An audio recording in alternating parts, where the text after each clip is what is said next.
Hello mga Bebe Loves! For today's video, magtatagalog po ako para maintindihan po ng ating mga followers. Charis, followers should ha.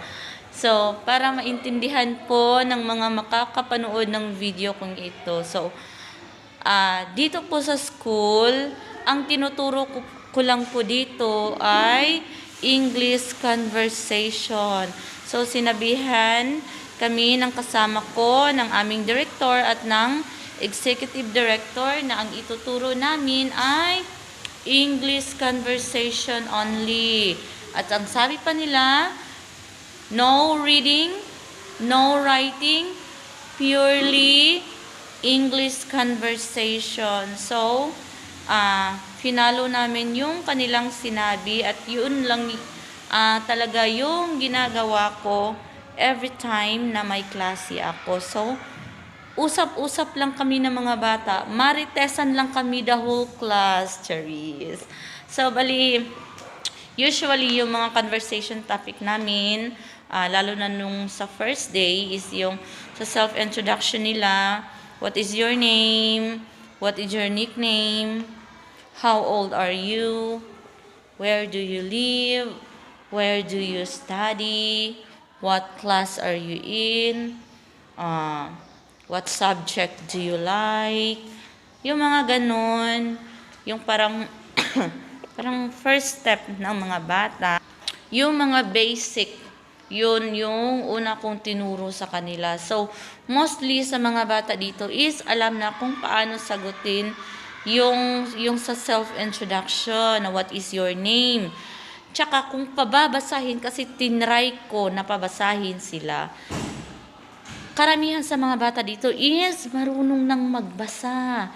Kasi po, 5 po dito yung Thai teachers na ang kanilang tinuturo is active English. So, reading and writing. Kaya pala, nung sinabi ng director at ng executive director na purely English conversation kami, kasi yung ibang mga bata kasi pag kinakausap mo sila ng English, hindi pa nila maintindihan masyado. Kaya pinapractice sila at bawal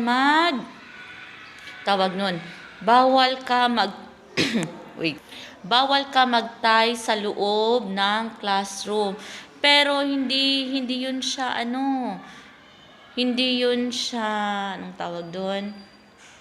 Hindi mo talaga masasabi na hindi ka makakapag-Thai kasi kung hindi mo siya ita-translate into Thai, hindi maintindihan ng mga bata. For example, yung tanong ko sa kanila is, how old are you? Yung sagot ng mga bata palagi ay, I'm fine, thank you. Sabi ko, no. How old are you? Kun ayu taurai? Yun siya in Thai. Sabi na, teacher, I am 9 years old. Teacher, I am 8 years old.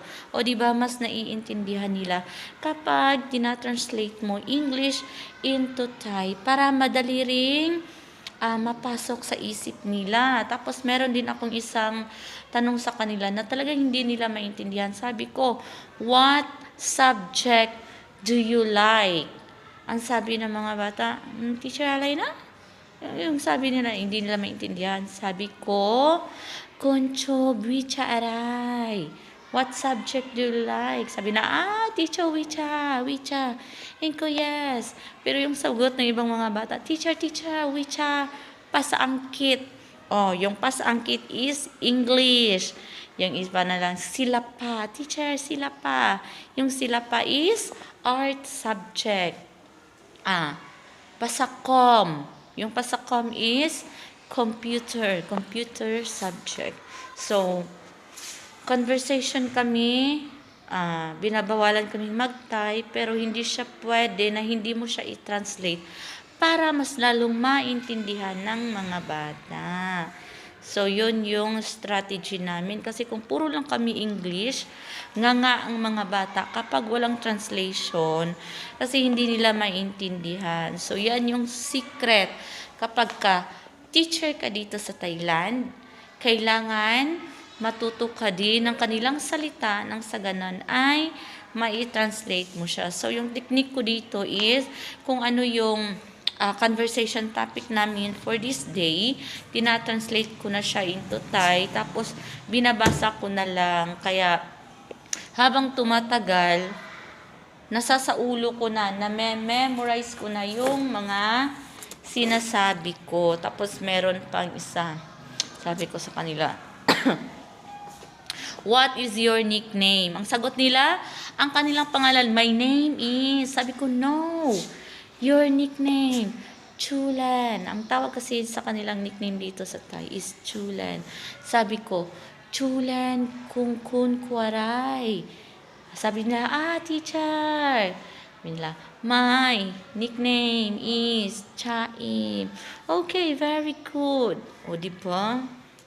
Makatuon pa kag time, masabtan pa sa mga bata. Tapos, meron pang isa. Sabi ko sa kanila, okay, what is your favorite color? So, teacher. Sabi nila, ganon. Hindi nila maintindihan pa din. Sabi ko, siyalay. Ang color kasi sa kanila is C. So, sabi ko, ito, may sinulat ako. Sabi ko, Konchob, siyalay. Teacher, si Red. Sabi nilang ganon. Okay, o diba? Sabi ko, okay, sabihin mo, my favorite color is red. O kaya ayun, nasa sa ulo ng mga bata. Kasi merong translation. So, pero, hindi ibig sabihin na magtatay kayo sa loob ng klase. Translation lang yun ng tanong ko para maintindihan nila at alam nila kung ano yung isasagot nila. So, ayan. Tagalog tayo for today's video. Cheers! Amot lang niya kung tingog kay Bisaya gihapon. Pero at least, di ba, masabtan sa uban. So, muna siya nga ko ang technique. So, baguhanon pa ko diri sa Thailand. Naapa ko. Nabot ko April, May, June, July, August, September, October, November. 7 months pa ko diri. Tapos, ubay-ubay na po ang ako ang nabalaan nga Thai language. So, ganahan kay ko makatuon sa ilahang lingwahe kay para pod kung ano siya sa tawag advantage pod sa ako kay di ba para easy na pod makipag-communicate. So, maulang to siya. Goodbye mga Fabulous. Thank you for watching.